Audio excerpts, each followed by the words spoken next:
Hello दोस्तों, कैसे हैं आप। स्वागत है आपका एजुकेशन अड्डा में। उम्मीद करता हूं आप सभी अच्छे होंगे। लास्ट क्लास में हम लोगों ने 8.2 का कुछ क्वेश्चन पढ़ा था। आज हम लोग 8.2 कंप्लीट करेंगे।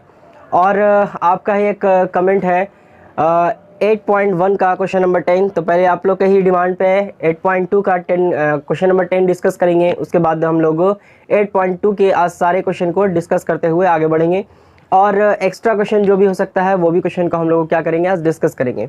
तो चलिए पहले स्टार्ट करते हैं क्वेश्चन नंबर 10 एक्सरसाइज 8.1 का। चलिए देखिए स्क्रीन पे आपके क्वेश्चन है। क्वेश्चन कह रहा है कि पी क्यू आर में एक त्रिभुज है पी क्यू आर जिसका कोण क्यू समकोण है।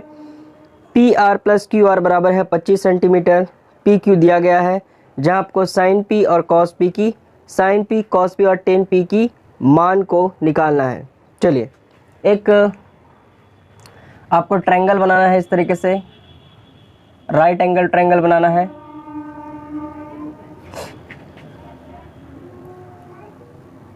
Right angle triangle P Q जो है आपका समकोण है, ये हो जाएगा आर। तो पी क्यू आर आपने एक समकोण त्रिभुज बनाया जिसमें क्यू कह रहा है क्या है, 90 डिग्री है। फिर उसके बाद आपसे एक और इन्फॉर्मेशन है कि पी क्यू यानी यहाँ की जो दूरी है वो क्या है, 5 सेंटीमीटर है। पी क्यू की दूरी क्या है, 5 सेंटीमीटर है। फिर आपसे एक रिलेशन दिया गया है। रिलेशन में जो दिया गया है पहले उसको लिखेंगे। कह रहा है कि P R plus Q are ये क्या है, 25 सेंटीमीटर है। ठीक है, P R plus Q are क्या है, 25 सेंटीमीटर है। तो ऐसे केस में आप क्या करें, इसी रिलेशन में से ये जो भुजाएं जोड़ करके 25 सेंटीमीटर दिया गया है, इसमें से एक भुजा को जो आप x मान लें। हम मान लेते हैं क्यू आर क्या है, x है। तो यहाँ पे लिख लेते हैं माना कि क्यू आर बराबर x। इंग्लिश में लिख लें let Q R be x। ठीक है, जब हमने इस लाइन को क्या माना, x मान लिया, तब हम पाइथागोरस जब लगाएंगे, ये सबसे बड़ी वाली भुजा, हाँ पाइथागोरस जब लगाएंगे तो पाइथागोरस की मदद से देखेंगे।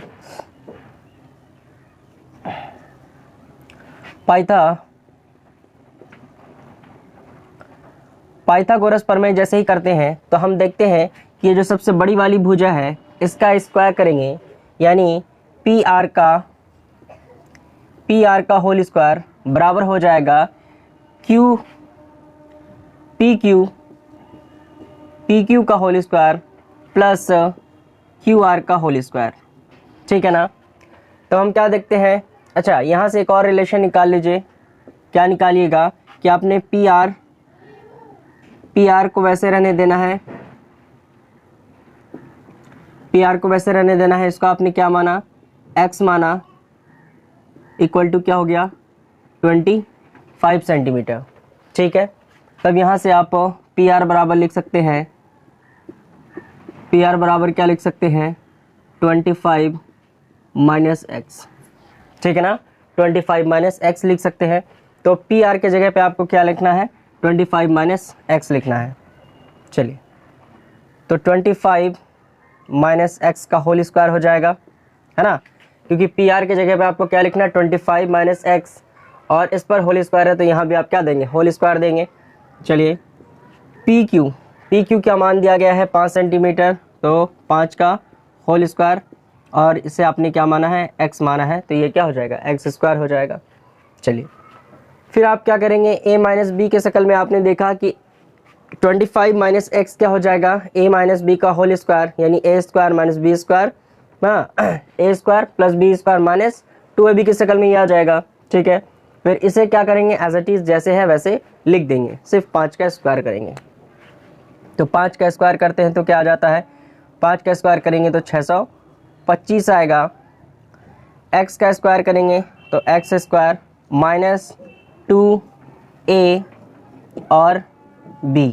ठीक है ना, इक्वल टू में आपका क्या हो जाएगा, ये हो जाएगा 5 का स्क्वायर करेंगे 25, ये हो जाएगा आपका x square, as it is वैसे ही रह जाएगा। फिर आप क्या करते हैं, कि 625 प्लस ये x और x खत्म हो जाएगा, है ना, क्योंकि दाईं तरफ भी एक्स स्क्वायर प्लस में है और बाईं तरफ भी क्या है, एक्स स्क्वायर क्या है, प्लस में है। तो लेफ्ट और राइट दोनों तरफ एक्स स्क्वायर इक्वल होने के कारण ये क्या हो जाएगा, लेफ्ट राइट कैंसिल आउट हो जाएगा। ऐसे भी आप देखेंगे एक्स स्क्वायर को इस तरफ से इस तरफ लेके आएंगे तो ये पॉजिटिव से निगेटिव हो जाएगा, तो घट के भी ऐसे ज़ीरो आना है। ये हो जाएगा आपका माइनस 50x, ये हो गया आपका -50x, और इधर क्या बच गया 25। तब आप क्या करेंगे, x को इस तरफ ले आएंगे 50x को, और संख्या को इस तरफ ले आएंगे। 625 आपका एज इट इज़ वैसा ही रह जाएगा, है ना, 625 एज इट इज़ वैसा ही रह जाएगा।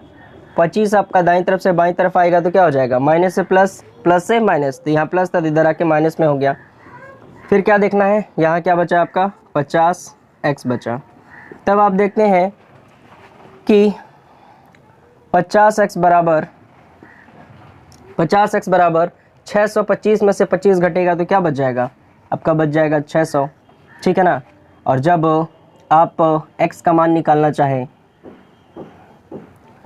ठीक है ना, जब आप x का मान निकालना चाहेंगे तब क्या हो जाएगा, 50x बराबर क्या हो जाएगा, सॉरी 50x को 50 को दाईं तरफ से बाईं तरफ भेज दीजिए, है ना, तो यहाँ सिर्फ x बचेगा, यहाँ 600 डिवाइडेड बाई क्या हो जाएगा 50 हो जाएगा, ये कैंसिल आउट हो जाएगा। यहाँ हो जाएगा 5 बन जा 5, है ना, ये 5 2 जा 10। इसका मतलब x का मान क्या आया, x का मान आया 12। जब x का मान 12 आया, यानी आपने यहाँ से QR को क्या माना था 12, तो यहाँ की दूरी क्या आ गई 12 आ गई, और आपने PR को क्या माना, PR को आपने क्या देखा कि 25 माइनस x है, तो PR बराबर भी क्या आ जाएगा आपका 25 में से 12 माइनस हो जाएगा, कितना बच जाएगा, तो PR बराबर आपका, तो 25 में से 12 यहाँ बच जाएगा 3, ये हो जाएगा 1, यानी इसकी वैल्यू क्या आ गई, इसकी वैल्यू आ गई 13 सेंटीमीटर। अब यहाँ से आप जो है किसी भी वैल्यू को बड़े आसानी तरीके से sin p हो, cos p हो, tan p हो, sec p हो, कुछ भी हो, आप बड़े आसान तरीके से इसे निकाल सकते हैं। तो पहले आप यहाँ तक उतार लीजिए, उसके बाद हम लोग tan p, cos p और sin p है, cos p और tan p है, इसका मान कैसे निकलेगा वो बात करते हैं। पहले आप इसे रफ उतार ले इसे। चलिए, तब हमें सबसे पहले क्या कहा जा रहा है, इसमें कहा गया है आपको कि sin p की वैल्यू फाइंड करें। तो sin p लिखेंगे, तो sin p बराबर क्या हो जाएगा, p आपका कहाँ है, p यहाँ है, इस जगह है p, तो p के अकॉर्डिंग आपका जो परपेंडिकुलर होगा, जो p कहलाएगा, ये हो जाएगा QR हो जाएगा, यानी QR, और हाइपोटेनस क्या हो जाएगा PR हो जाएगा हाइपोटेनस। तो आपने QR क्या फाइंड किया 12 सेंटीमीटर, और PR क्या आया 13 सेंटीमीटर, ये इसकी वैल्यू हो गई।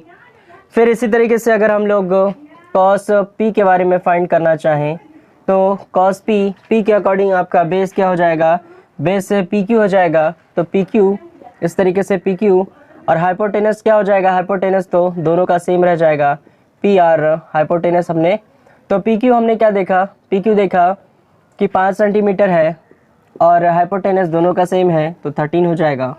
फिर उसी तरीके से अगर हमें 10p फाइंड करना हो, तो 10p के अकॉर्डिंग क्या हो जाएगा 10p, तो 10 का फॉर्मूला होता है p/b, तो p आपका क्या हो जाएगा, ये हो जाएगा, b ये हो जाएगा, तब हो जाएगा आपका 12/5 है, यानी 12/5 सेंटीमीटर, ये इस रेशियो में आ जाता है। ठीक है, तो ये था आपका एक्सरसाइज 8.1 का क्वेश्चन नंबर 10, जो कि आपने पूछा था, उसका सॉल्यूशन आपके सामने है। तो अब जो हम लोग स्टार्ट करेंगे वो स्टार्ट करेंगे 8.2 का, जो कुछ बचा हुआ क्वेश्चन है आज वो कंप्लीट करेंगे। बचे हुए क्वेश्चन में आपने देखा कि हमने क्वेश्चन नंबर 1 कंप्लीट किया था, क्वेश्चन नंबर 3 कंप्लीट किया था, उसके बाद जो भी बचे हुए क्वेश्चन है अभी हम लोग डिस्कस करेंगे। तो चलिए पहले आप इसे क्या कर लें, एक बार देख लें या इसका स्क्रीनशॉट ले लें, उसके बाद फिर हम लोग अपने मेन क्वेश्चन पे आते हैं।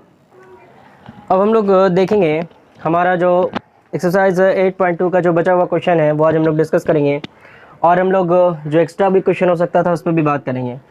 तो क्वेश्चन नंबर 4 आपका कह रहा है कि sin 30 plus 10 45 minus cos 60 divided by sec 30 plus cos 60 plus cot 45, ये आपका क्वेश्चन दिया गया है।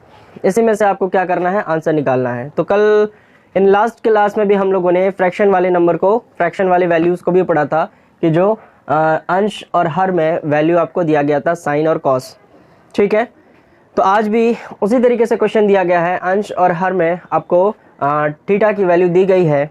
तब आपको क्या करना है, इस पे सारी वैल्यू को पुट करनी है, वैल्यू को पुट करने के बाद इसे सॉल्व करना है, ठीक है। तो चलिए एफर्ट लगाते हुए हम लोग काम करते हैं और जो भी आपके मन में इंफॉर्मेशन है उस इंफॉर्मेशन को यहाँ हम लोग पहले पुट करते हैं। आप जानते हैं क्या कि साइन 30 की वैल्यू क्या होती है, साइन 30 की वैल्यू हो जाएगी 1/2। फिर आपने पढ़ा है कि tan 45 की वैल्यू क्या हो जाएगी 1।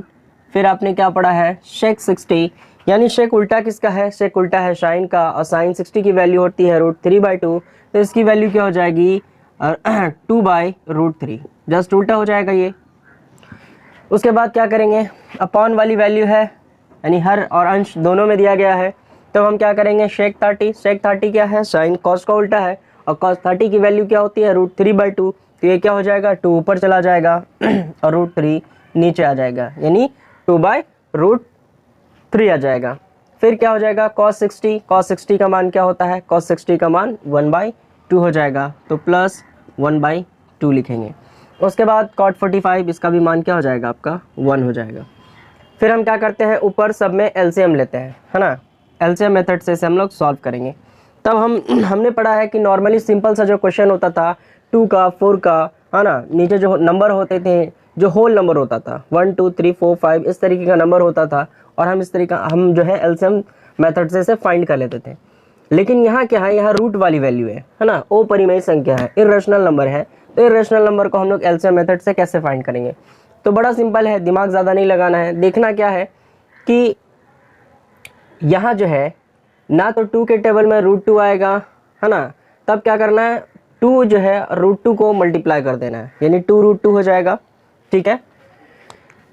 सबसे पहले आपको क्या करना है, सबसे पहले आपको जो डिवीज़न वाली वैल्यू है, जो आपका एलसीएम आएगा वो लिखिए, उसके अकॉर्डिंग आपको ऊपर वाली वैल्यू लिखने में बड़ी आसानी होगी।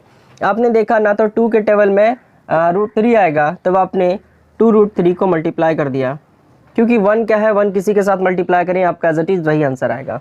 तो ऊपर वाले केस में देखिए क्या हो रहा है कि यहाँ √2√3 है, तो ऊपर 2√3 को इससे क्या करना है, 2 से 2√3 को डिवाइड करना है, 2√3 को 2 से डिवाइड करना है, 2 कैंसिल हो गया, तो क्या बचा आपका, बच गया आपका √3, तो यहाँ आपका आ जाएगा क्या √3 आ जाएगा, ठीक है।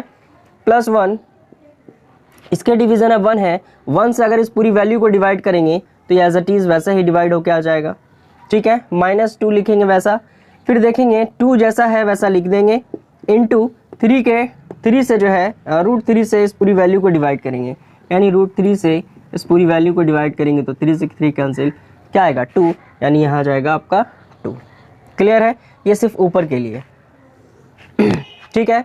सेम काम आपको यहाँ भी करना है, यहाँ भी आपका क्या हो जाएगा, यहाँ आपका हो जाएगा 2 × 2, सेम चीज़ है, जो ऊपर करना है वही नीचे भी इस जगह भी वही करना है, लगभग वैल्यू सेम है। देखिए 2√2 तो 2√2, तो 2√2 क्या आया 2 × 2, ठीक है, प्लस 1/2, तो 1/2 कहाँ था, 1/2 का क्या आया √3, तो आपको लिखना है √3। उसके बाद 1/1, तो 1/1 का क्या आया, एज इट इज़ जो एलसीएम था वही आ गया, प्लस 2√3, और इसका भी एलसीएम क्या आ जाएगा, सेम आ जाएगा 2√3। क्लियर है, आई होप आप यहाँ तक मेरी बात समझ पा रहे हैं। नहीं समझ पा रहे हैं तो एक बार और हम लोग बात करते हैं इस पर। सबसे पहले क्या करना है, ऊपर वाले को देखना है, क्योंकि ऊपर वाली वैल्यू और नीचे वाली value as it is same है, कुछ नया एलसीएम करने की ज़रूरत नहीं पड़ेगी। ऐसा नहीं कि ऊपर की वैल्यू कुछ और है तो ऊपर से हम लोग कुछ और एलसीएम निकालेंगे, नीचे की वैल्यू कुछ और है तो नीचे कुछ और एलसीएम निकालेंगे, नहीं। हमने देखा कि 1/2 1 1 2√3 यहाँ, यानी ऊपर और नीचे वैल्यू सेम है। अगर हम एक बार ऊपर सॉल्व कर लेते हैं डैट मीन्स नीचे भी उसी तरीके से हमें सॉल्व करना है। तो हमने कहा कि जब डिवीज़न में यानी हर एक जैसा नहीं है, हर एक जैसा नहीं है और हर ऐसा है कि 2 के टेबल में √3 नहीं आ रहा है, तब क्या करेंगे, दोनों को आपस में मल्टीप्लाई कर लेंगे, 2 को और √3 को, तो इसका एलसीएम बनेगा 2√3। ठीक है, फिर क्या करना है, यहाँ पहले वाले में इसके नीचे जो 2 है, 2 से एलसीएम को भाग देंगे, तो जैसे ही 2 से एलसीएम को भाग देंगे 2 2 कट जाएगा, तो सिर्फ क्या बचेगा, √3 बचेगा। तो यहाँ ऊपर में √3 लिखना है। ठीक है, 1 1 वैसा ही रह जाएगा, क्योंकि 1 से किसी को मल्टीप्लाई करते हैं इसलिए हम लोग 1 लिखते नहीं हैं। तो यहाँ 1 से 1 को अगर डिवाइड, 1 से इस पूरे एलसीएम को डिवाइड करेंगे तो एज इट इज वही नंबर आएगा, 2√3 आएगा। फिर माइनस दिया हमने, 2 था, 2 को लिखा, ठीक है ना, क्योंकि यहाँ 1 था तो 1 हमने लिखा नहीं, क्योंकि 1 मल्टीप्लाई होकर के या डिवाइड होकर वही नंबर आता है, लेकिन यहाँ 2 है, हमने 2 लिखा। फिर क्या करना है, इसके नीचे वाले वैल्यू से एलसीएम को डिवाइड करना है। ठीक है, तो डिवाइड किया, यहाँ देखिए 2 ये एलसीएम है, एलसीएम से फिर इसको डिवाइड किया तो रूट खत्म हो गया, तो क्या बचेगा, सिर्फ 2, तो वही 2 जो है ऊपर में मल्टीप्लाई हो जाएगा। ठीक है, अगर यहाँ तक आप समझ गए तो सेम यही चीज़ आपको यहाँ भी करना है। ठीक है, आई होप यहाँ तक आप मेरी बात समझ पा रहे हैं, और ये क्या हो जाएगा, कैंसिल आउट हो जाएगा। ठीक है ना, चलिए फिर क्या करते हैं हम लोग,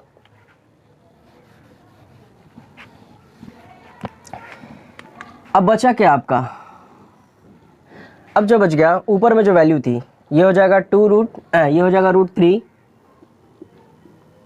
√3 प्लस 2 अच्छा एक चीज़ देखिए कि ये √3 1 टाइम है, एक ही बार कर देते हैं, √3 1 टाइम है, √3 2 टाइम है, और दोनों ऐड हो रहा है, तो √3 कितना टाइम हो जाएगा, √3 जो है आपका 3 टाइम हो जाएगा। ठीक है, 2 दूना क्या हो जाएगा, 4 -4।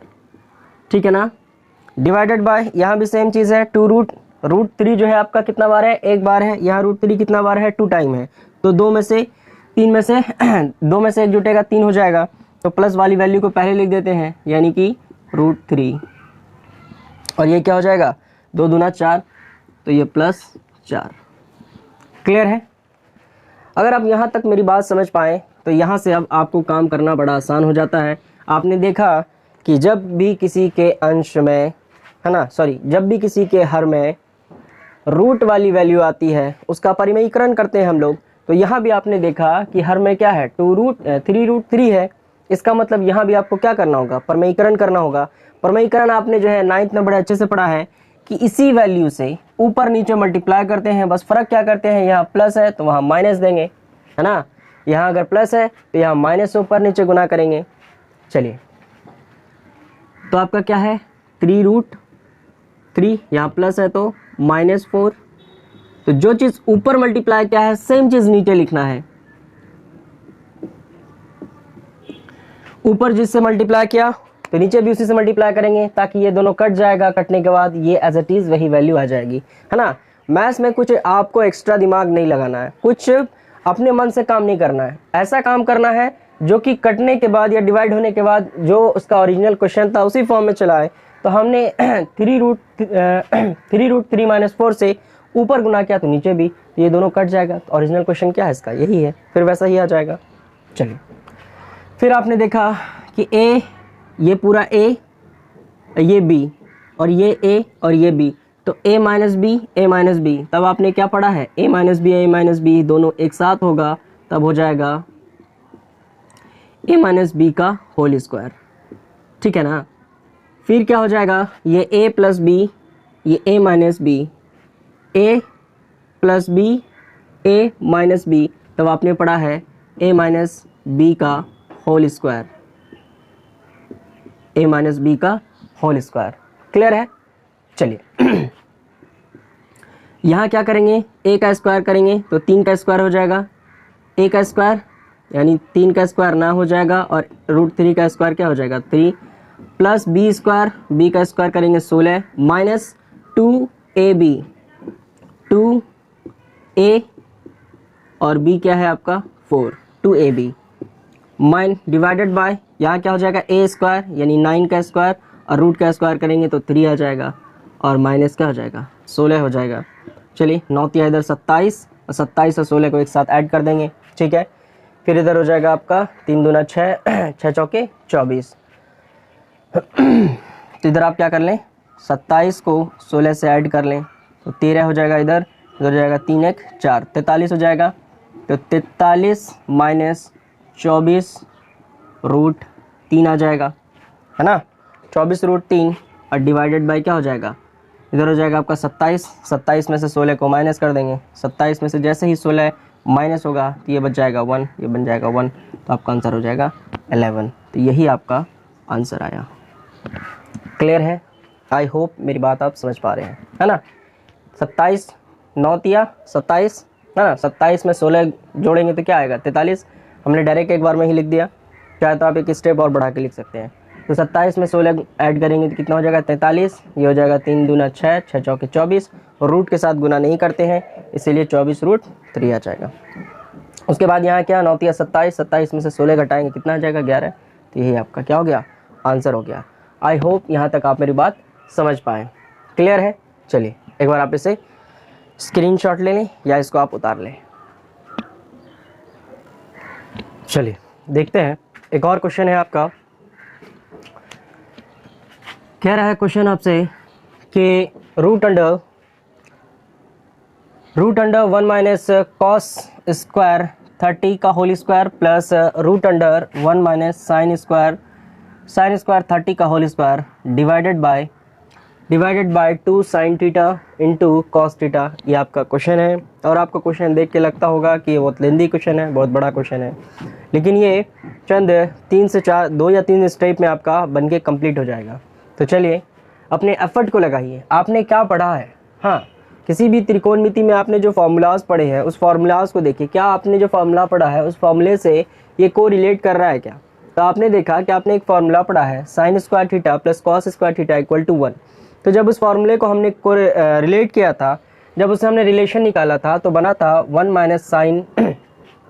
माइनस कॉस स्क्वायर थीटा बराबर साइन स्क्वायर थीटा बनता था, है ना। और यहाँ क्या है कि 1 माइनस साइन स्क्वायर 30 है, तो हम जब कॉस को साइन से रिलेशन निकालेंगे तब देखेंगे कि कॉस स्क्वायर, है ना, अपनी ये रिलेशन पढ़ा था कि sine square theta plus cos square theta divided equal to 1। तो जब आप साइन से रिलेशन निकालते हैं ना तब आप पढ़ते हैं कि साइन स्क्वायर थीटा बराबर 1 माइनस कॉस स्क्वायर थीटा, ये रिलेशन पढ़ते हैं। फिर इसी तरीके से एक और रिलेशन निकालते हैं, तो 1 माइनस कॉस की जगह पे आपको क्या रखना है, साइन स्क्वायर रखना है, साइन स्क्वायर थीटा। फिर 1 माइनस साइन की जगह पे आपको क्या रखना है, कॉस रखना है। बस इसी रिलेशन का आपको यूज़ करना है, और यूज़ करते हुए बड़े ही आसान तरीके से इसे फाइंड कर लेंगे। तो चलिए देखते हैं हमारा क्वेश्चन क्या कह रहा है। तो सबसे पहले आप क्या लिखेंगे इस जगह पे कि रूट अंडर, यहाँ क्या है आपका, तो आप लिखेंगे कि साइन स्क्वायर 30 और इस पूरे पर होल स्क्वायर था, डैट मीन्स यहाँ भी आपका क्या आ जाएगा, स्क्वायर आ जाएगा। फिर आप क्या करेंगे, इस चीज़ को भी वही लिखेंगे कि रूट अंडर, तो यहाँ बन जाएगा आपका क्या, कॉस स्क्वायर 30 और इस पूरे पर होल स्क्वायर है, तो आप यहाँ भी क्या दे देंगे, होल स्क्वायर दे देंगे। हमने लास्ट क्लास में एक फॉर्मूला पढ़ाया था कि 2 sine theta into cos theta बराबर होता है साइन 2 थीटा के बराबर। चलिए नहीं पढ़ा तो एक बार और यहाँ पे देख लें कि ये पूरा वैल्यू जो है इक्वल हो जाएगा साइन 2 इंटू थीटा के, और थीटा की जगह पे अगर 30 है तो आपको 30 रखना है। क्लियर है, समझ रहे हैं? आपने देखा कि रूट के अंदर स्क्वायर है तो बाहर आ जाएगा साइन थीटा, रूट के अंदर स्क्वायर है तो ये भी बाहर आ जाएगा। तो बाहर कौन आ जाएगा, साइन स्क्वायर 30 है, तो साइन स्क्वायर 30 जो है वो आपका रूट से बाहर आ जाएगा। क्यों?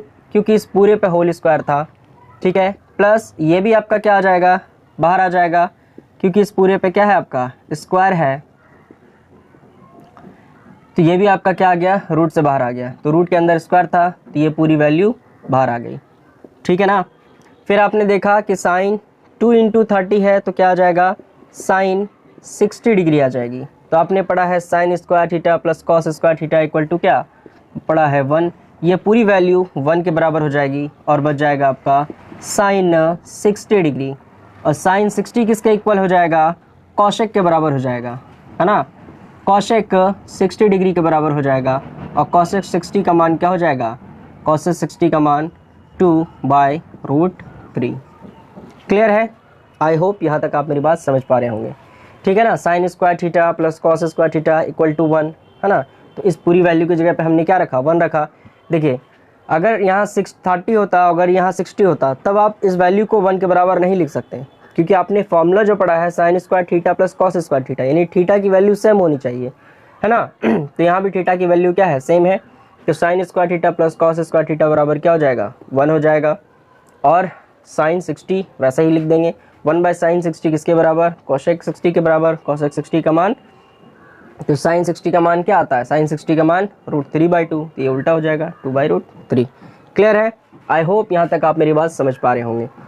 ठीक है, तो इस तरीके का आपसे बहुत ज़्यादा बड़ा क्वेश्चन या लेंदी क्वेश्चन ही पूछ सकता है, लेकिन आप अपने एफर्ट को लगा करके आपने जो फॉर्मूला पढ़ा है उस फॉर्मूले को एक बार सोच के देखें, क्या इस जगह पे पुट करने पे क्या ये आसान हो सकता है।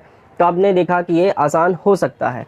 अगर आप साइन 30 की वैल्यू यहाँ पर रख देते हैं, हाँ, और इसका स्क्वायर करते हैं, फिर यहाँ कॉस 30 की वैल्यू रखते हैं, साइन 30 की वैल्यू रखते हैं, फिर यहाँ आप अलग अलग वैल्यू रखते हैं, फिर इसका क्या करते हैं, आप मल्टीप्लाई करते हैं, सब्ट्रैक्शन करते हैं, ये सारे वैल्यूज़ करने के बाद आपका यहाँ मान आता है। तो आपने क्या किया, आप जब आपको एक रिलेशन पता है, आपको एक फार्मूला पता है, तो उस फार्मूले का यूज़ करते हुए आप चंद स्टेप में जो है अपने आंसर तक पहुँच जाते हैं। क्लियर है।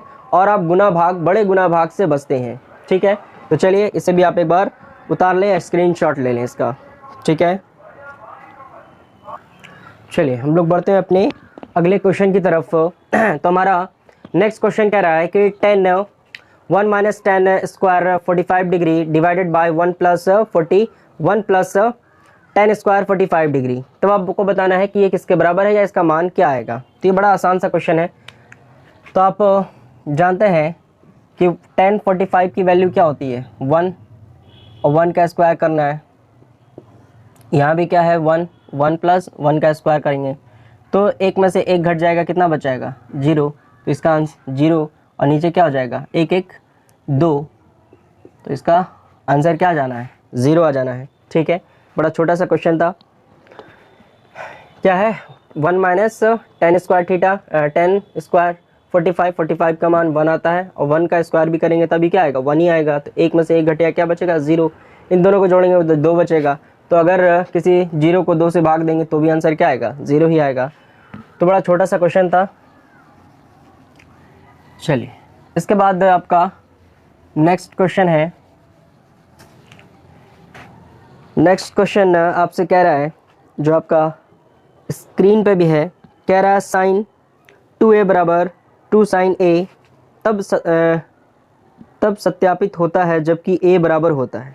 ठीक है, कह रहा है कि साइन 2a है ना, साइन 2a बराबर होगा 2 साइन a।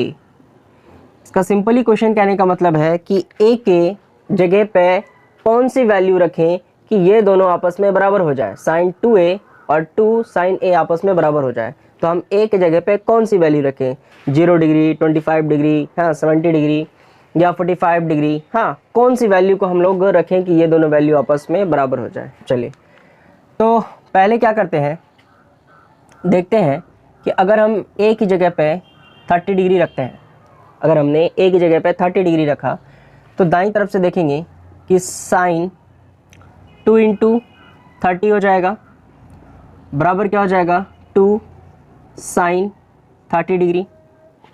तो ये हो जाएगा आपका 60, ये क्या हो जाएगा, साइन 60 डिग्री, और ये क्या हो जाएगी, साइन 60 का मान ये वैसा ही रह जाएगा, इसमें कोई फ़र्क नहीं पड़ेगा, साइन 30। तो साइन 60 का मान क्या हो जाता है, साइन 60 का मान हो जाता है √3/2, और साइन 30 का मान क्या हो जाता है, साइन 30 का मान हो जाता है 1/2। तो क्या दोनों की वैल्यू सेम है, तो दोनों की वैल्यू सेम नहीं है। इसका मतलब a की जगह पे हम 30 डिग्री नहीं रख सकते। इसका मतलब ऐसी कुछ वैल्यू रखनी है आपको a की जगह पे, a की जगह पे एक ऐसा एंगल को रखना है जो दोनों आपस में क्या हो जाए, बराबर हो जाए। तब क्या है, आप किसी भी वैल्यू को लिखेंगे आपका वैल्यू जो है वैरी नहीं करेगा, कुछ ज़्यादा कुछ कम होता चला जाएगा। एक 0 ही ऐसी वैल्यू है जिसको हम a की जगह पर रखें तो लेफ्ट और राइट दोनों क्या हो जाएगा, इक्वल हो जाएगा। चलिए एक बार उस पर a की जगह पे हम लोग 0 भी रख के देख लेते हैं। ये आपने 30 रख के देखा, दोनों वैल्यू बराबर नहीं हुई। फिर आप क्या करें, a की जगह पे एंगल 0 रखें, 0 डिग्री अगर हम लोग रखते हैं तो साइन 2 इंटू 0 करेंगे 0 डिग्री, और 2 इंटू साइन 0 डिग्री रखेंगे तो भी क्या हो जाएगा, ये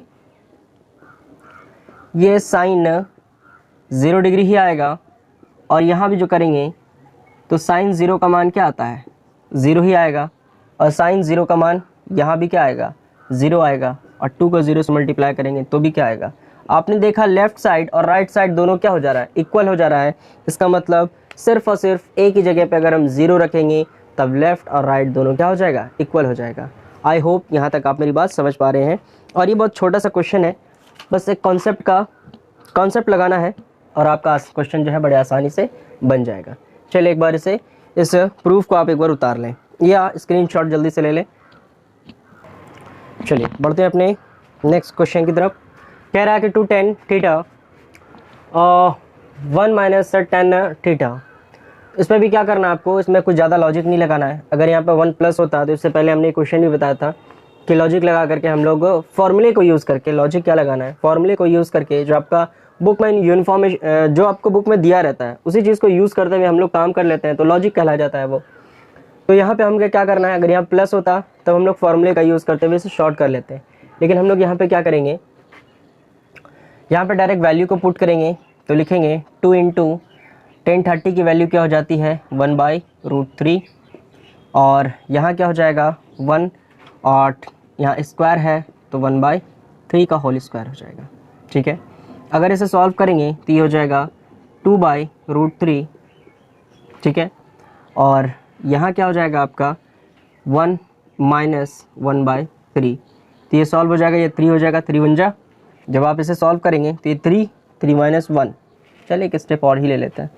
ये हो गया आपका 2/√3 डिवाइडेड बाय, ये हो जाएगा 3, कुछ नहीं है तो 1 है, और यहाँ हो जाएगा 1 डिवाइडेड बाय 3 यानी 2/3 फिर आ जाएगा आपका आंसर।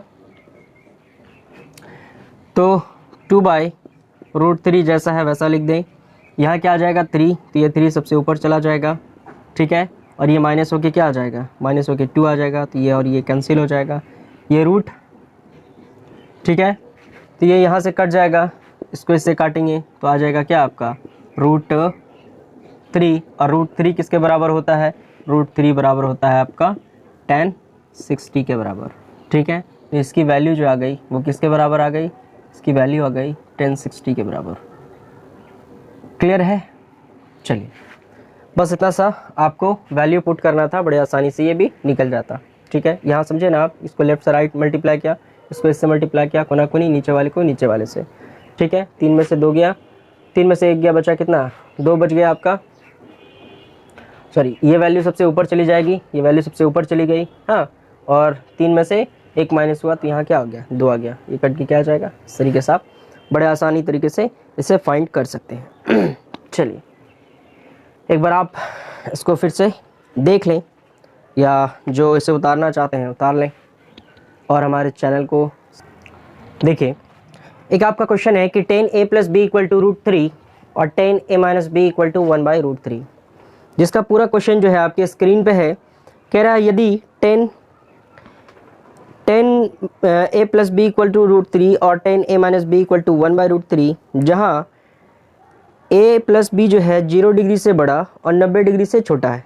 ठीक है ना, और a बड़ा है b से, तो बताइए a और b का मान क्या होगा, एंगल a और एंगल b का मान क्या होगा, आपको ये बताना है। कह रहा है if tan a plus, English वाले देख ले, if tan a + b = √3 and tan a - b = 1/√3, then a + b less than greater than 0 and less than 90 and a greater than b, find the value of a and b। ये आपको find करना है a और b का मान।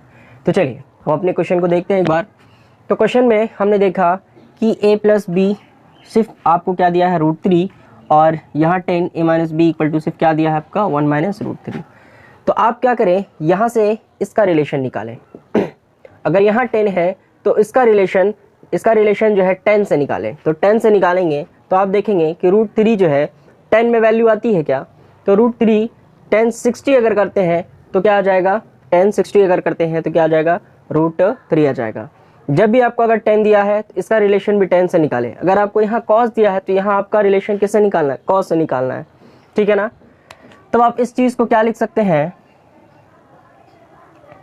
ये हो जाएगा tan A plus B equal to tan 60 degree. क्या आप इसको ऐसा लिख सकते हैं, आप कहेंगे यस सर। तो आपने काटा इसको A और A को, तब आपने देखा कि एक रिलेशन बना A plus B equal to 60 degree. इसको इक्वेशन 1 कह दीजिए। फिर आप क्या करें, यहाँ से एक रिलेशन फाइंड करें, कहें कि tan A माइनस B बराबर क्या हो जाएगा। तो आपने देखा कि इसका भी रिलेशन 10 से निकालेंगे तो tan 30 बराबर हो जाता है, तो 10 और 10 कैंसिल आउट हो जाएगा। तो आपने यहाँ भी देखा कि A माइनस B बराबर क्या हो जाएगा, 30 डिग्री। इसे आप इक्वेशन 2 कह दें। क्लियर है, आई होप यहाँ तक आप मेरी बात समझे कि अगर 10 दिया है तो इसका भी रिलेशन 10 से निकालना है, अगर यहाँ 10 है तो इसका भी रिलेशन आपको किससे निकालना है, 10 से ही निकालना है, ताकि ये दोनों वैल्यू कट जाए और कटने के बाद A माइनस बी और A प्लस बी में आपका रिलेशन आए। तो दो इक्वेशन आया, इक्वेशन 1 और इक्वेशन 2 आया, और दोनों इक्वेशन को क्या कर दे, ऐड कर दे। इक्वेशन 1 और इक्वेशन 2 को ऐड करिए, यानी समीकरण 1 और समीकरण 2 को जोड़ने पर क्या आ जाएगा, तब आप देखेंगे कि समीकरण A प्लस बी बराबर है 60 डिग्री और समीकरण A माइनस बी बराबर क्या है, 30 डिग्री। तो आप जब जोड़ेंगे तो B से B खत्म हो जाएगा और यहाँ बचेगा 2A और ये हो जाएगा आपका कितना, 90 डिग्री। तब आप देखते हैं कि A का मान क्या आ जाएगा, A का मान 45 डिग्री, ठीक है ना। A का मान क्या आया, 45 डिग्री। फिर इसी तरीके से अगर आप A का मान किसी भी समीकरण में रख दें, चाहे समीकरण 1 हो या समीकरण 2 हो, किसी भी समीकरण में, आपने रैखिक समीकरण पढ़ा है तो ये चीज़ को निकालना बड़े आसान तरीके से जानते हैं कि A का मान क्या करेंगे हम लोग, समीकरण 1 में रख देंगे। तो समीकरण 1 क्या है, इक्वेशन 1 क्या है, इक्वेशन 1 है आपका A plus B equal to 60 degree, है ना। तो A की वैल्यू आपने क्या रखा, A की वैल्यू रखा 45 plus B equal to 60 degree. तो लेफ्ट से राइट ये चला जाएगा, तो B की वैल्यू जो आ जाएगी 60 माइनस 45 डिग्री, है ना, 60 माइनस 45 डिग्री। तब आपका क्या बच जाएगा, यहाँ बचेगा आपका, है ना, 15 डिग्री। तो क्या आपने जो आपसे स्टेटमेंट दिया गया था, कह रहा था कि A ग्रेटर देन B, यानी A की वैल्यू बड़ी होनी चाहिए, तो A की वैल्यू बड़ी आई और B की वैल्यू क्या आई, छोटी आई, है ना। और हमने A और B का जो मान है क्या वो 0 डिग्री से बड़ा और 90 डिग्री से छोटा है। तो आपने देखा जी सर, ये A और B का जो मान आ रहा है वो क्या है, 0 डिग्री से बड़ा और 90 डिग्री से छोटा भी आ रहा है। डैट मीन्स हमने जो इसे फाइंड किया, हमने इसे फाइंड सही किया है। क्लियर है, आई होप यहाँ तक आप मेरी बात समझ पा रहे हैं। नहीं समझे हैं तो इसको एक और क्वेश्चन इसी तरीके से देंगे और आपके कॉन्सेप्ट को क्लियर करेंगे। चलिए पहले आप इससे फटाफट उतार लें या इसका स्क्रीनशॉट ले लें। चलिए इसी पे एक और क्वेश्चन लेते हैं। थोड़ा सा क्वेश्चन को डिफरेंट कर दिया है ताकि आपका कॉन्सेप्ट और ज़्यादा क्लियर हो सके। क्वेश्चन है आपका कि sine A plus B equal to √3/2 cos A minus B equal to √3/2। वहाँ जो आपका क्वेश्चन था, यहाँ दोनों वैल्यू सेम होती थी, tan होता था और यहाँ की वैल्यू डिफरेंट होती थी, है ना। हमने यहाँ क्या किया, यहाँ की वैल्यू को डिफरेंट कर दिया, यहाँ साइन यहाँ कॉस, और इस जगह की वैल्यू को हमने क्या कर दिया, सेम कर दिया। ठीक है, बनाना आपको उसी तरीके से है, आपको अप्लाई वैसा ही करना है ताकि आपका कॉन्सेप्ट और ज़्यादा क्लियर हो जाए। हमने कहा था कि जब भी रिलेशन निकालना है इसका, तो इससे मिलता जुलता रिलेशन निकालना है। यानी यहाँ साइन है तो इसका रिलेशन साइन के साथ, अगर यहाँ कॉस है तो इसका रिलेशन कॉस के साथ निकालना है। क्लियर है, तो हम यहाँ जो रिलेशन निकालेंगे साइन के साथ, तब आप देखते हैं कि साइन A प्लस बी बराबर क्या आ जाता है, √3/2। √3/2 आपने क्या पढ़ा है, तो साइन 60 का मान आपने पढ़ा है √3/2। तो साइन 60 से साइन खत्म हो जाता है, तो आपने एक इक्वेशन तैयार कर लिया यहाँ पर, A प्लस बी बराबर 60 डिग्री। A प्लस बी बराबर 60 डिग्री, ये आपने इक्वेशन 1 तैयार किया। फिर उसी तरीके से अगर आप यहाँ अगर रिलेशन निकालना चाहें तो इसका रिलेशन कॉस के साथ निकालना है ना। तो कॉस √3/2 कॉस के किस मान के लिए, तो कॉस के 30 मान के लिए।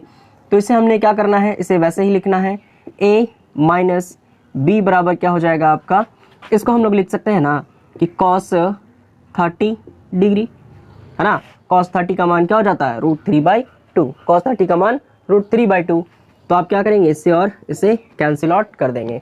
तब आपने क्या देखा, यहाँ एक रिलेशन देखा, क्या, a minus B equal to 30 degree, और इसे आपने इक्वेशन 2 कह दिया। तो आपने देखा जो पहले निकला था सेम अभी भी वही निकल रहा है, a plus B equal to 30 degree, a minus B equal to 30 degree, sorry 60 degree and 30 degree. तो समीकरण 1 और समीकरण 2 को जोड़ने पर हमने क्या देखा कि समीकरण 1 को और समीकरण 2 को जोड़ने पर आपने देखा कि एक b में था, b जो है आपका, b आपका किस में है, b आपका माइनस में है और एक प्लस में है, तो एक कट जाएगा और यहाँ आपका क्या आ जाएगा 2a, और ये हो जाएगा आपका 90 डिग्री।